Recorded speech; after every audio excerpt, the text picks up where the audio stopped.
Ang Aurora Province ay dati itong sakop ng Quezon Province at naging probinsya ito noong late 1980s I think, at ito ay ipinangalan kay Maria Aurora Aragon na asawa ni Manuel L. Quezon na siyang presidente natin noong Philippine Commonwealth.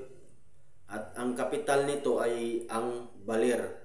So, Aurora, dati sakop ito ng Quezon Province at naging probinsya ito noong late 1980s, I think 1980s.